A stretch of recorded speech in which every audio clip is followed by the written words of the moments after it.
The National Museum of Funeral History presents The Final Curtain Never Closes. I'm your host, Genevieve Keeney Vasquez, the president and CEO of the museum. Today, I'm joined by a wonderful guest, and it's unfortunate that he is with us today because, fortunately, it was a tragic loss of a young lady that this foundation was created. And the senior program manager, Austin Grammer, is here to tell us more about this foundation. So, Austin, it's an honor to meet you, and I'm sorry that we have to meet because that means somebody has passed away. It's a pleasure to meet you as well, and you're right, it is unfortunate that we have to be talking about something like this, but I'm sure you know as well, it's a blessing to be able to use pain for purpose. So I'm glad to be here with you today. Wow, that's quite a mouthful. Pain for purpose. Mm-hmm.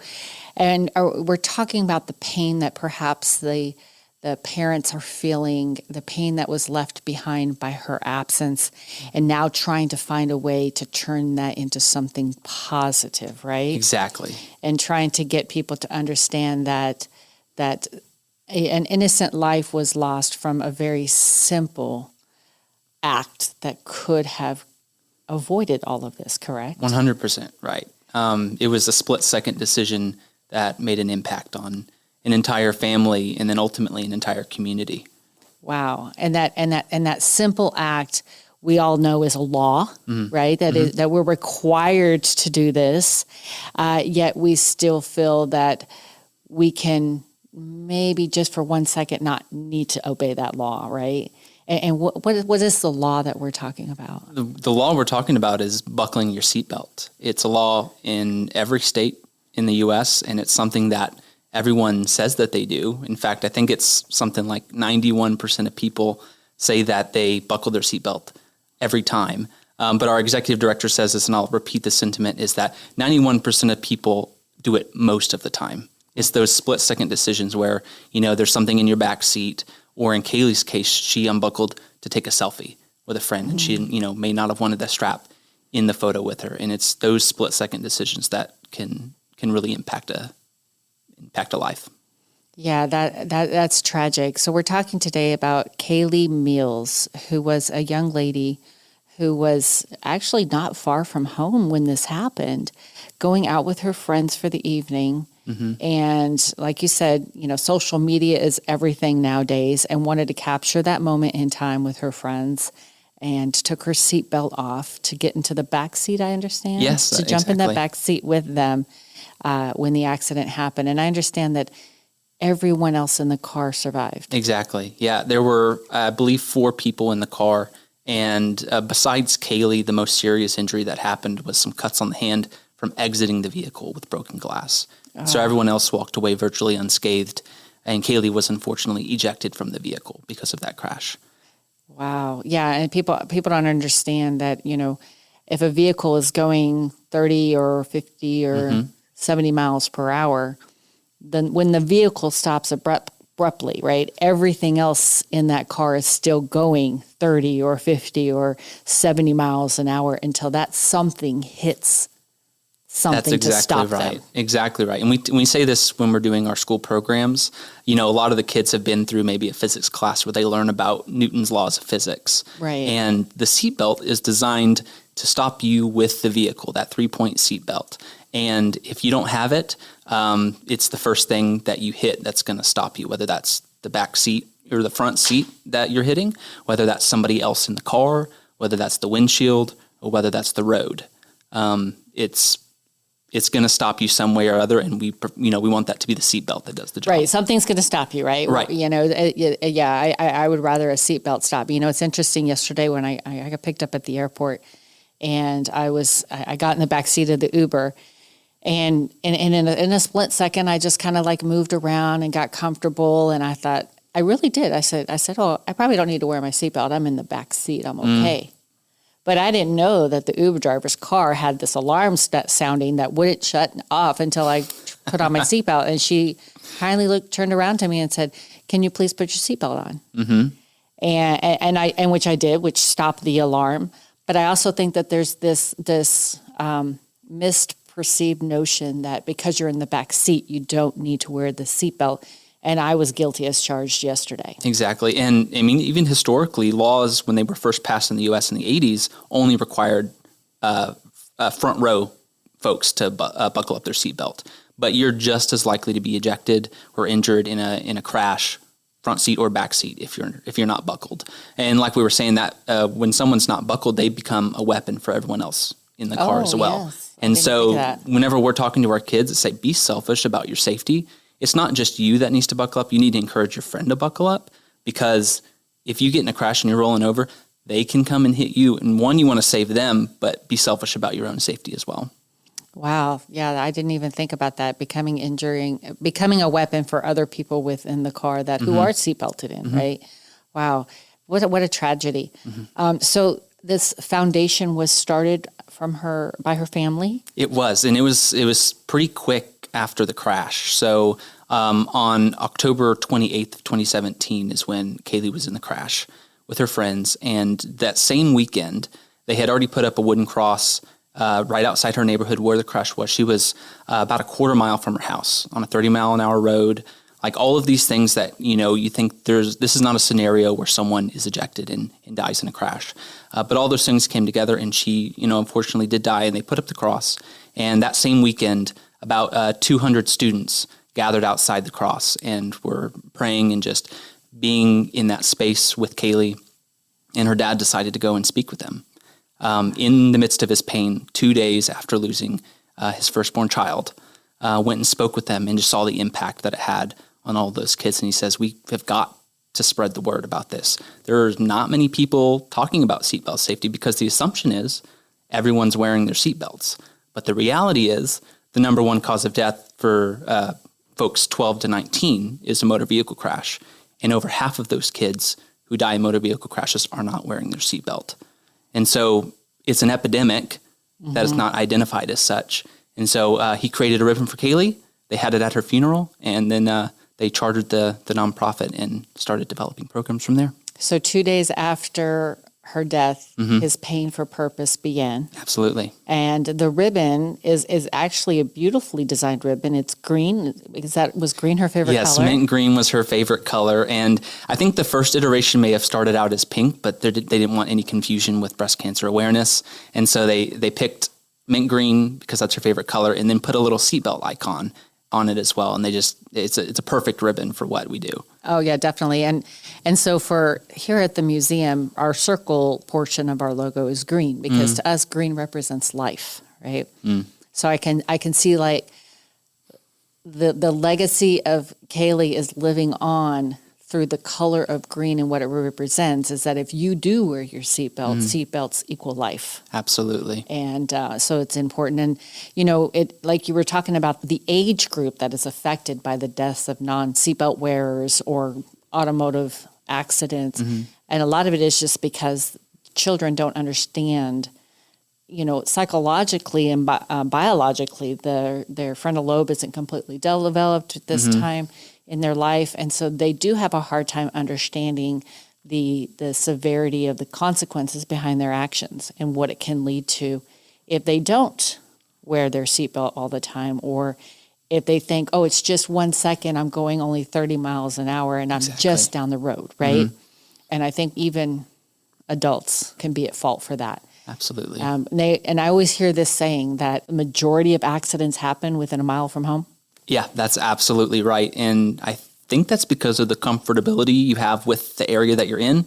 It's something you're familiar with. You're almost home. You might be tired. You want to get inside, or you may have just started your trip and you didn't take those 10, 15 seconds to make sure that your mirrors were done right, or that you had your seatbelt on, and you just have your guard down.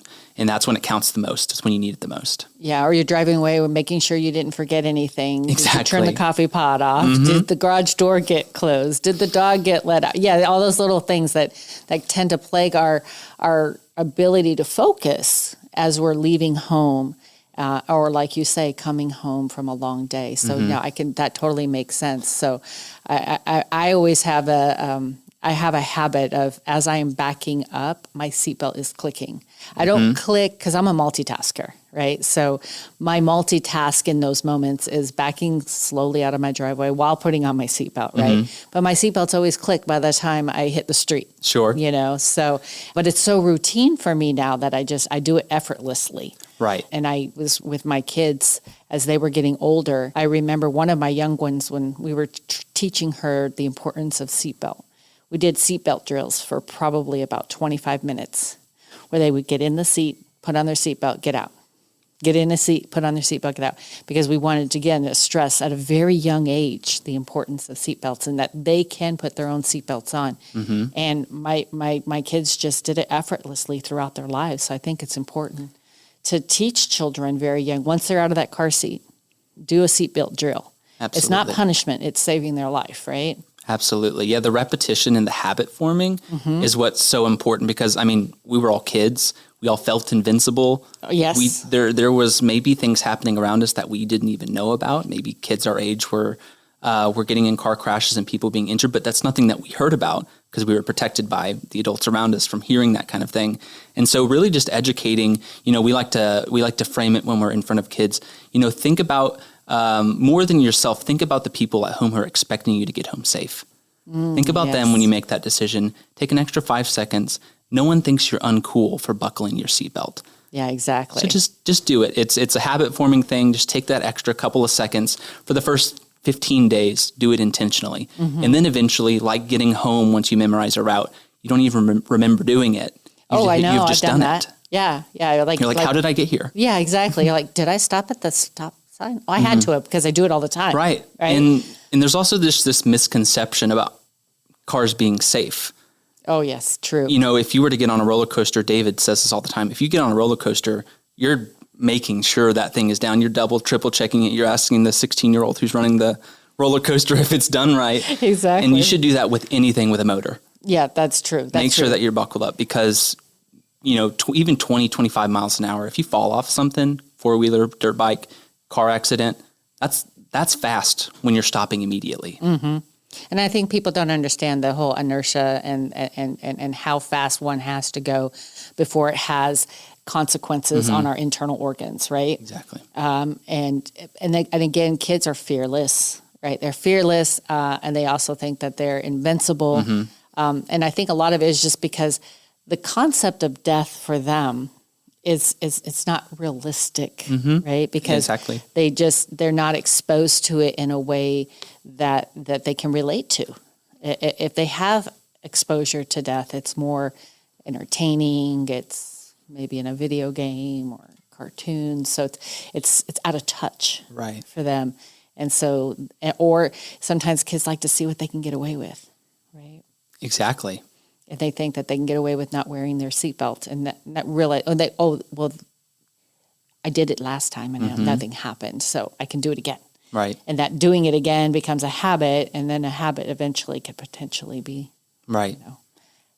Serious consequences. So. Absolutely. And in another way, not even just the kids we find are the most effective way to enact change in a family. Because, if you're 6 years old, if you have a 6-year-old and your 6-year-old's getting onto you every time you get in the car to put on your seatbelt, you're going to feel a little something like, they shouldn't be the one correcting me here. Exactly. So let me put on my seatbelt. But it's also retraining parents. So a lot of parents, just to be honest, don't know how to put people in car seats. They don't know how old a child needs to be to still be in a booster. They're not making sure their kids are buckled in the back seat. And so that's a little bit of retraining that we're trying to do in our communities as well, is not just self-accountability for young people, but it's accountability for your entire family, for the adults. Yeah, let's talk about those car seats. Wow. I find them, they seem to be so challenging and cumbersome nowadays. My grandkids had come in for my mom's funeral. And, of course, we have 2 3-year-olds and a 1-year-old. So that requires 3 car seats within the car. And I'm really scratching my head. I'm like, how do you put these in here now? Because before, for me, when my kids were young, you just strap the buckle over them that's in the car. Now you've got all these hooks that you got to find all these metal things that are in your seats already. And I didn't even know we're in the seats. And there's one that goes over the back seat and you connect. And I was like, I just threw my hands up in the air and I stepped away and I told my daughter, I said, you can do this a lot faster than I can because I'm going to need the learner's manual for this. Yes. But I get it. They're designed now because of the awareness of the impact of cars, the effect that impact has even on a child in a car seat, making sure they're buckled properly. And I believe, your local fire station will help you properly put in a car seat. If you have any doubt on how that car seat is to be placed, to definitely go to your nearest fire department and allow them to teach you. Absolutely. Fire departments are a great place to go for that, as well as childcare places. Oh, yes. A lot of them, if it's a credible location, they're going to have someone who is certified to check car seats. That's not something that we do with the Kailee Mills Foundation. We leave that to the experts. And so there are young children car seat experts who are out there who want to educate people on how to do it right. And I believe that car seat companies are getting better about making that information more accessible through online. So, the information is just at your fingertips with YouTube. Yeah, I was ready to say almost if my daughter wasn't with me, I would have had to YouTube that. Exactly. And it's more of a, thinking as kind of from a guy's perspective, I think I can figure it out. I don't need the instruction manual. When it comes to a child's life, make sure that you're doing it correctly. There's no pride when it comes to keeping a child safe. And so look it up, find a YouTube video. There's some guy on YouTube who's going to show you how to do it. Yeah. And another interesting fact is at what age are they allowed to be forward facing versus backward facing? Because when I had my grandson and I put him in the chair and it swiveled around and put him back, my husband said, "Oh, why is he facing backwards?" And I said, because he's still too young to face forward. And at that moment, I knew there's a certain age for forward facing. I didn't know what it was, so I couldn't answer him properly. Right. I said, but right now his seat goes to the back and he's going to face backwards. And so it's interesting how the different generations look back on the safety of the seat belts, the safety of the car seats, just the way we keep people safe in a motor vehicle now has drastically changed. Right. And just with the spread of information, even talking with my parents, they're like, we used to be in the back of the station wagon facing the road backwards, and we were fine. Yeah. I'm picking on them a little bit, but they didn't know about all the things that were happening around them. There wasn't the information that we have now. That was a very dangerous time. Yeah. And as nostalgic as that might be, we've learned, and now that we're not ignorant to the information, we have to do better. Yeah. My daughter was like, "Mom, you can't put the baby seat in without the base." And I was like, "The base?" Yep. I didn't have a base for you, and you turned out just fine. So we do joke about it in a sense, and it does get a little frustrating for the older generation to try and figure out this new, younger generation equipment, if you will. But at the end of the day, I'm grateful for the advancements in technology because it does save lives when it's done properly. So can you tell us more about Kailee Mills Foundation? We know that it was created just within days of her death, but does it raise funds, and what do the funds do if it raises funds, and if children want or anybody wants to be a part of the foundation, how do they do that? Absolutely. So yes, we are a 501c3 nonprofit, and so all of our funds are collected through individual donations or through grant opportunities or corporate donations. And so we gather these funds, and the purpose of the foundation is to change and educate and advocate for seatbelt use to prevent as much loss of life as possible. And then for those who were not able to impact and unfortunately have experienced loss, is to walk alongside them. And so that's kind of the two areas that we live in. We have our school programs where we are all over the nation, really, with our virtual iBuckle program. But when it comes to our in-person school programs, we're heavily focused in the North Houston, Spring area, getting further into Houston ISD schools, Alief ISD areas like that with our in-person programming. And we go and we put on just as much as we can for these kids. We're handing out safety packets. We're doing seatbelt checks before our program to see what the usage is like at the school. And then after our program, what it is like after. And we're seeing typically a 15 to 17% increase in seatbelt use after our program, which is a significant number.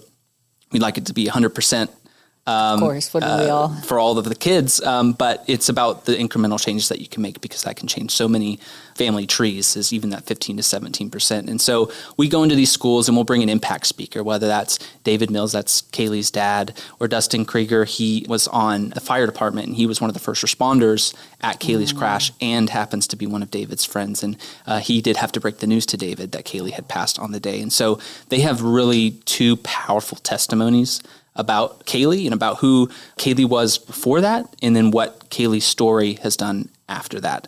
Oh, amazing. And so we have these school programs that are really, really incredible for our local schools. And then we have our family assistance program. So folks who have experienced loss or injury due to a car crash, doesn't have to be seatbelt related, but we want to walk alongside them in their grief. We want to walk alongside them and help kind of lift those burdens even financially. We'll help pay for medical costs. We'll help pay for funeral costs, headstone costs, anything that we can to lift a burden from a family experiencing loss at the time. We'll create care packages for them, and then we just want to be in contact with them.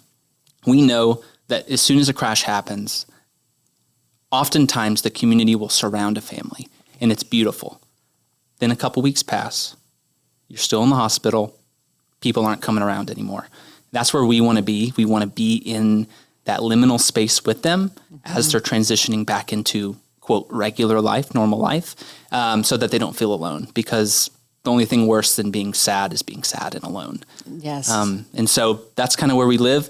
And then kind of the fun side, it's all fun in a way because we're building community, but is our scholarship program. Oh. And so for students that are going into college, we award scholarships in memory of people who have lost their life in a car crash. And so there have been instances where we have given full ride scholarships. This past year, we awarded a $20,000 scholarship, and then several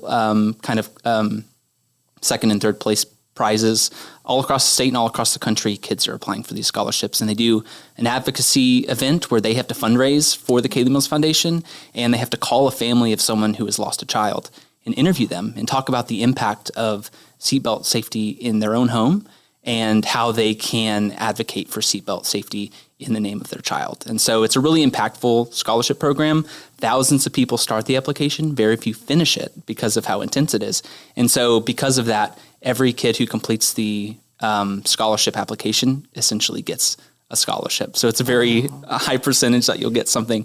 And so we love doing that and being able to be a part of their story, a new person's story, and keep the legacy of who we call Kaylee's Angels, who are other people who have lost their life in car crashes. Yeah. Oh, so when you go to the schools and you're doing the presentations, when Kaylee's dad comes and speaks, what's the age group of that audience? So our bread and butter is probably high school students. These are our drivers, our juniors and seniors, sometimes sophomores and even freshmen. Those that are not with their parents, basically in the car with them, telling them to put on their seatbelts. Exactly. And so those are the ones that we know we can have the most immediate impact on the road with. The ones who are going to forget to put their seatbelt on or think it's not cool for whatever reason. And so that's our bread and butter. However, we do programming all the way down to kindergarten to start that habit forming process as early as possible so that in 14 years when they're seniors, they don't even have to think twice about it. They're like, why are you still an organization? I've been putting on my seatbelt for 14 years. Well, maybe because next week you might think it's not cool. I mean, yes. Yeah, we want to make sure that habit doesn't wear off, right, or that you don't get influenced by a friend to do that. Exactly. That it's not their habit, therefore they want to make it now something that you are doing because you're proving yourself to them. Right. Exactly. And so, we want to be in front of kids of all ages, even adults, if there's an opportunity for that, because there's never a wrong time to change that habit. And we just want to impact as many people as possible, but especially young people. Yeah. And I mean, you could still get a ticket for not wearing your seatbelt. Absolutely. You can get a ticket. Yeah. Unfortunately, that doesn't always deter people because, $150, $200 ticket is not going to always change a habit. It's just going to make you mad at the police. That's true. But I'll tell you that the police that's not a money-making tool for them. Right. They are the first responders. Them, folks in our ambulance, our trauma surgeons, they're the people who see this every day, and they know what the ramifications are of not wearing your seatbelt. There are very few people who die in a car crash that if they had their seatbelt on, they're very rarely having to cut people out of seatbelts who are deceased. Passed away. Wow. And so very often it's someone who's not buckled up or something related to not being buckled up. Wow. Yeah, because like we said, you're a moving object within. Mm-hmm. Yeah. So, wow. I remember one time I was coming home from the hospital one time where I worked, and there was a car crash, and the guy had got injected out of the truck. And I remember his sister coming up to him, and he's laying in the ground, and she's screaming at him, saying, "I told you to put on your seatbelt. I told you to put on your seatbelt." And he was completely unconscious. He was still breathing. He was still alive. But she was screaming and yelling at him, and she had totally forgot.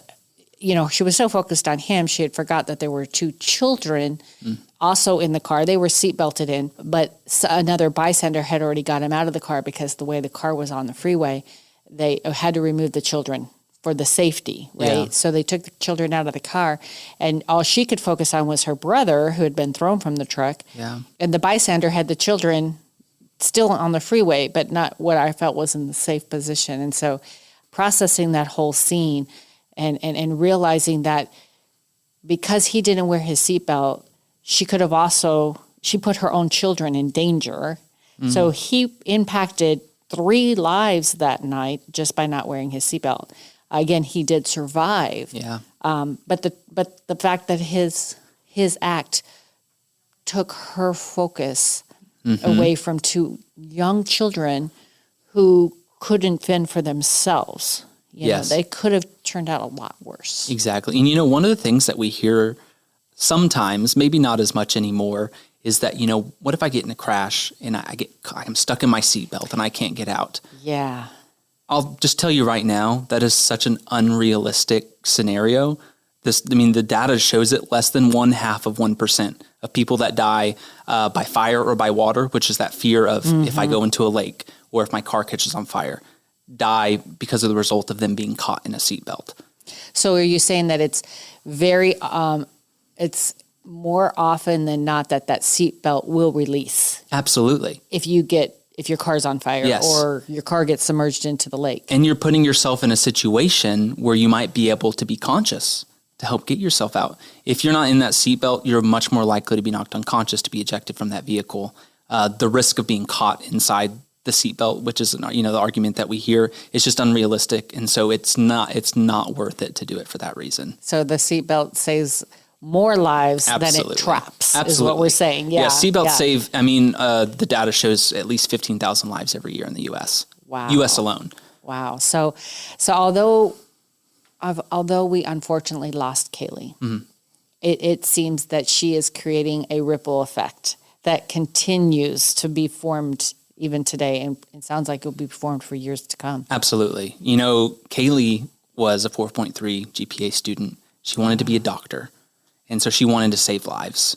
We think, because we're faith-filled people, that this is God's will, that she is saving lives through her story. And while her family, and even though I didn't know her, would give so much to just meet her in person and wish that this didn't happen.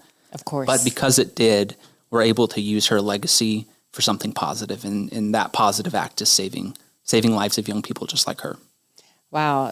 that's, if you think about the magnitude of that, right? It's like, we know she's doing a great purpose posthumously, but at the same time, the cost for this purpose was her life. Yeah. Cut so short just because she failed to keep her seatbelt on. Yes. Something, I think what it takes, maybe 4 seconds? If that, to click your seatbelt, and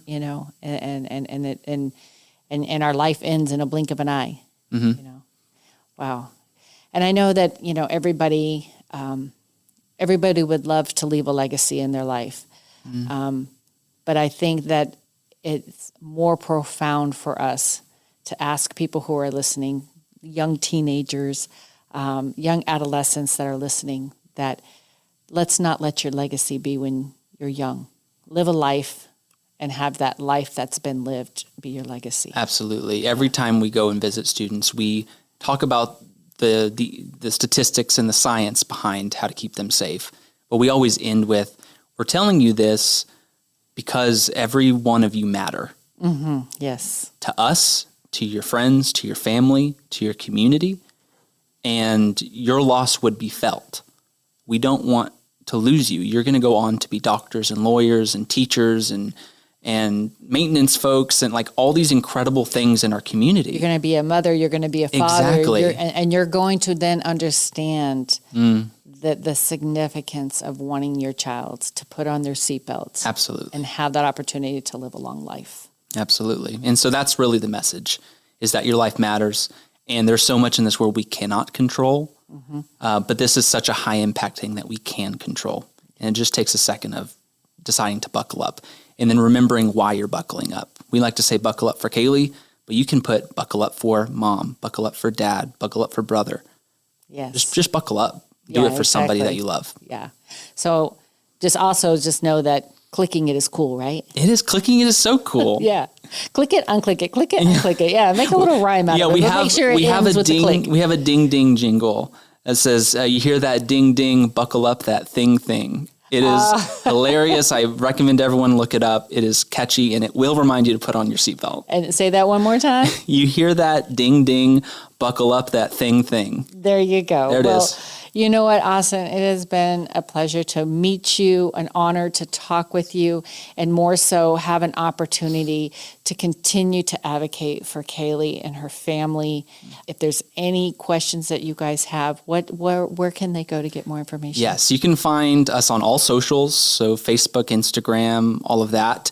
And then you can also find us at KaileeMillsFoundation.org. That's Kailee Mills, Mills, Foundation.org. Well, thank you again, Austin. And everybody out there, make sure you buckle up. Buckle up for Kailee. November 14th is National Seatbelt Day. So I challenge all the listeners to wear your seatbelt in honor of Kailee on November 14th.